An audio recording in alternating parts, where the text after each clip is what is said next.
an American from a Colombian origin who made a pact with God.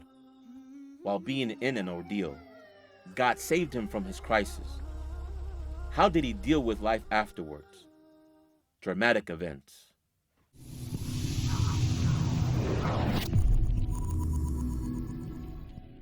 أن تخرج من ضيق الظلماء إلى النور، أن تولد ثانية والماضي مغفور،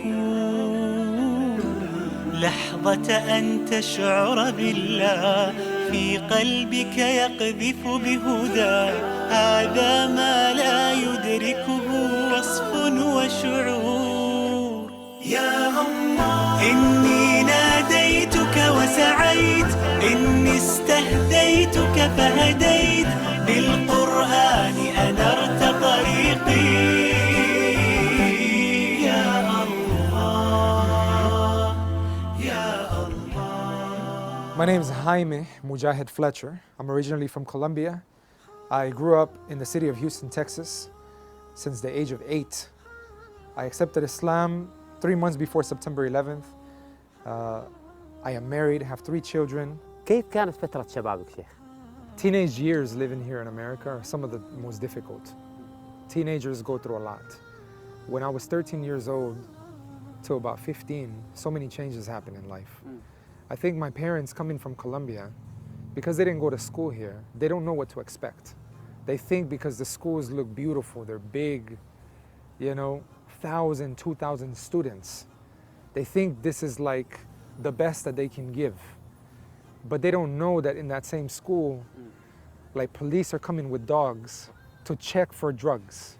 Kind of like going to school was like a way of like survival. See if you can survive.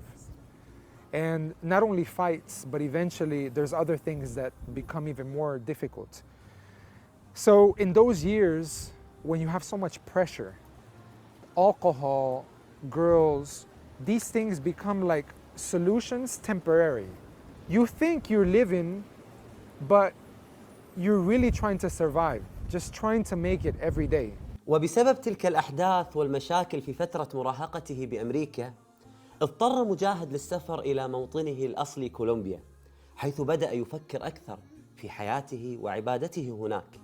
ولكنه لم يطل البقاء هناك، فعاد لأمريكا وعادت العادات السيئة معه. Unfortunately, at some point in time in my life, I was making money in ways that were not right. And in one incident, a life-changing incident for me, I was on my way to New York in a car with a Jamaican. He had dreadlocks, and another guy. And we were traveling, and I had in my bag in that car some merchandise that I was taking up to New York to sell for a lot of money. And I never thought that I would ever be caught by police. And this car was not my friend who was driving, it wasn't his car. It was a car of some girl. He took it without her permission. It had no insurance, no registration, and it smelled inside like drugs. And when we got pulled over by the police, we were also under the influence. We had smoked. And so when they went to look and search in the car, when they opened the back door, and I looked down at the floor and I was in front of the car. So when you feel you're hopeless, there's nobody who can help. Naturally, I called out to the one, God. And I said, God, if you get me out of this situation, I will change my life forever. And I was so sincere about that. And I felt like the police officer, he did what he did, then he came back. And he looked at me, he said, can you drive? And I said, yes. He gave me my ID and he said, go. I couldn't believe it, but I got in the car and I got behind the wheel and I felt like I made a promise to someone and something that I didn't understand. وهل التزمت بالوعد الذي قطعته مع الله سبحانه وتعالى خاصة بعد الحادث؟ Not really. I read the ayah, وَإِذَا غَشِيَّهُمْ مَوْجٌ. when I understood this ayah, هذه الآية في سورة لقمان لقمان 32, verse 32. نعم. الله سبحانه وتعالى يقول: وإذا غشيهم موج كالظلل دعوا الله مخلصين له الدين فلما نجاهم إلى البر فمنهم مقتصد وما يجحد بآياتنا إلا كل ختار كفور. ماذا حدث بعد ذلك؟ Subhanallah. When I read this verse, I was looking to see how I could keep my promise. Didn't keep my word. But eventually, I knew I had to be right with God, and it wasn't until I had a car accident. I hit the middle of the divider of the freeway and flipped over. And when we flipped over, we slid upside down in this car, and the sunroof was open. So when it flipped, the sunroof was under me, and I saw the sparks coming up, and everything's like slow motion. And I felt, this is it. We died. And that's when I knew I'm playing with my destiny. If I died that day, I'm not going to the right place. And that's when I realized I don't have time anymore to turn my back on Allah. I had money, I had cars, I had friends, girls. I had everything that people want, but I wasn't happy. كنت أسير الحيرة أحمل قلبا تاه كان الصمت مخيفا قبل كلام الله فإذا بالرحمن قريب يسأله الحائر فيجيب أشهد أن لا رب ولا معبود سواه يا الله إني ناديتك وسعيت إني استهديتك فهديت بالقرآن أنرت طريقي يا الله. فعاش فترة بعد هذا الحادث يقرأ في القرآن والإسلام ويحضر الدروس العلمية في المساجد قبل إسلامه. وفي يوم من الأيام صلى مع المسلمين وهو لا يزال غير مسلم. One guy who now I know him, good brother, half of the Quran, he comes up to me and says, have you become Muslim? I said, no, not yet. He said, why?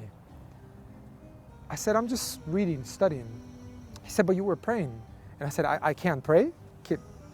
And he said, no, I just want to tell you that if you don't embrace Islam, you're going to hell. I said, what? You know where I'm going? This is what he told me. I'm going to hell. It was shocking. I was hit, you know? I felt like, how can you know where I'm going?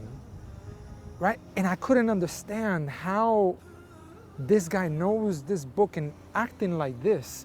So I was very confused. I left the masjid 6 months. I don't want to see another Muslim. I don't want to see anything. But I love the Quran. أنا في هذا البرنامج ذكرت أكثر من مرة الحكمة في الدعوة، كيف ندعو غير المسلمين، كيف كان النبي صلى الله عليه وسلم يدعو غير المسلمين إلى الإسلام، وكيف كانت أخلاقه عليه الصلاة والسلام. هذا الرجل حافظ القرآن لما نصح أخونا مجاهد يريد أن ينقذ من النار، بهذه الطريقة ممكن أنت تدخل النار والعياذ بالله. You know, there's so much noise out there, and there are so many things being said in the world. When I wanted to focus and really understand the Quran, I actually left the apartment that I had. I left and I went back to my parents' house. The only place that I felt I could have some peace of mind. And I went into my room and I cut off any communication with friends. And I cut myself off and I began to read the Quran. So I had plenty of time. I stopped doing everything in the world just to read the Quran. And in reading the Quran, I felt a clarity and a sense of kind of comfort, peace. And the more that I read, the clearer things became. اقتنعت بالإسلام وآمنت بالله عز وجل وتريد أن تنطق بالشهادة. حدثني عن قصة هذا اليوم. MashaAllah. I actually was in a city away from my city about 18 hours. One man from the bus. So when he sat down and he spoke to me in my language, ¿Cómo estás? I said, where are you from? And he said, Colombia. I said, I'm from Colombia. So we sat down and I said, how is this? How did you become Muslim? So he explained to me.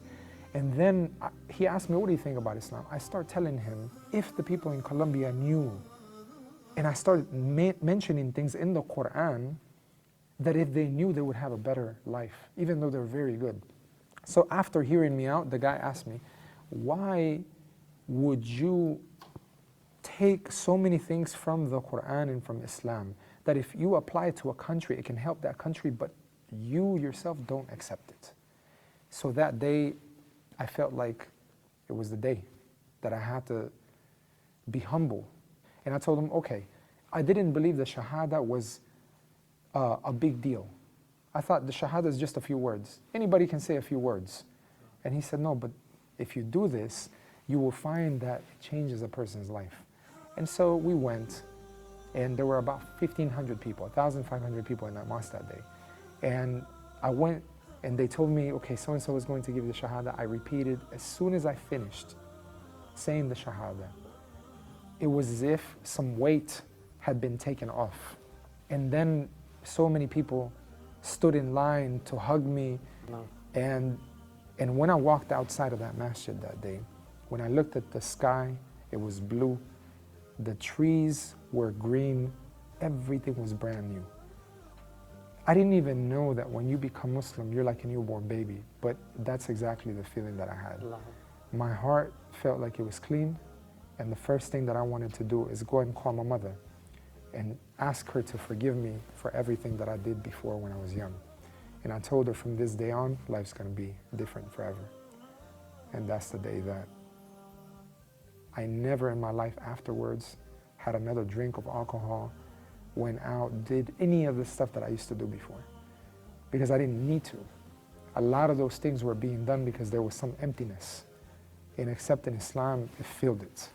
وكنت اسمع حكي عنا مقامه فوق ما يحكون ياخذ بيدي للجنة ويشرق من ضياه الكون. As soon as I accepted Islam, I came across a verse that said, وَمَا أَرْسَلْنَا مِن رَسُولٍ إِلَّا بِلِسَانِ قَوْمِهِ لِيُبَيِّنَ لَهُمْ وَيُضِلُّ اللَّهُ مَن يَشَاءُ وَيَهْدِ مَن يَشَاءُ وَهُوَ الْعَزِيزُ الْحَكِيمُ. That ayah was the way we began doing da'wah. My father became Muslim. My girlfriend, we got married. A lot of my friends became Muslim. شيخنا لماذا اتجهت إلى الدعوة بالأصل؟ Because every messenger came and spoke the language of their people. And the language is not only what is said, but the thaqafa, you know, the culture that is transmitted in the way that we understand the world. So the means of communication is what can make something very clear. حدثنا عن هذه الإصدارات الجميلة الدعوية. MashaAllah. This is the very first CD we ever made. When my father became Muslim, there was no material in Spanish. He said, if there's no material in audio, video, then you need to make it. He told me. I said, how am I going to make it? Nobody else made it. How me? No, then you have to make it. I went to study media to learn how to be able to make audio and video with the intention to do it for Islam. This was the very first CD that was produced, and we gave it to my wife's aunt who was suffering from cancer, and this is what eventually led to her accepting Islam, alhamdulillah. So then we made another CD, Get to Know Jesus and Mary and Islam, and then made another one and another one. Then we packaged it such as this. It says, Un regalo para ti, means a gift for you. Produced more than 500 audio CDs in the Spanish language. When there was no material, now we produce the material. We've done more than 250 television shows. So we have reached people all over the world, especially the Spanish-speaking people. There are 700 million Latinos in the world. We went on to produce the very first Quran in the Spanish language and audio, the whole entire Quran. MashaAllah. It was almost a 5-month project, from Surah Al-Fatiha all the way to Surah Al-Nas, in the Spanish language totally. My father, when he became Muslim and he asked me to be a person, to make this production, he became the narrator because his Spanish is excellent. It's like the Fusha in Spanish. He was a professor at a university in Colombia. So all this audio, his voice. We just opened up the first Spanish-speaking Islamic center here in America, under Islamic Spanish Centro Islamico. 15 people have embraced Islam already. And we've only been open less than 2 months. Alhamdulillah, it's a ni'mah from Allah to be able to do this and to watch how Allah guides people after some information is shared. Alhamdulillah. ما شاء الله تبارك. هنيئا لك شيخ. لما أشوف قصة أخونا وحبيبنا مجاهد وحبه للدعوة وهمه الدعوي يذكرني بالصحابي الجليل أبو بكر الصديق رضي الله عنه وأرضاه. عندما أسلم، تخيلوا في أول يوم إسلامه أسلم مع 7 من الصحابة، وال10 المبشرين في الجنة 5 منهم سبب إسلامهم أبو بكر الصديق رضي الله عنه وأرضاه. دائما قصته تذكرني بذلك الصحابي الجليل. في كتاب الله قلبي صار حي، وبحياتي صار لي ظل وفاي، ويوم عادت نفسي وروحي ليه عادت أيامي وأحلامي إلي. كل ما أتلوه أو جيت أسمعه أنسى آلامي وأحزاني معاه. من عرفته صارت أيامي هنا، نور في الظلمة في الضيقة ساعة. كل ما أتلوه أو جيت أسمعه أنسى آلامي وأحزاني معاه. من عرفته صارت أيامي هنا، نور في الظلمة في الضيقة ساعة.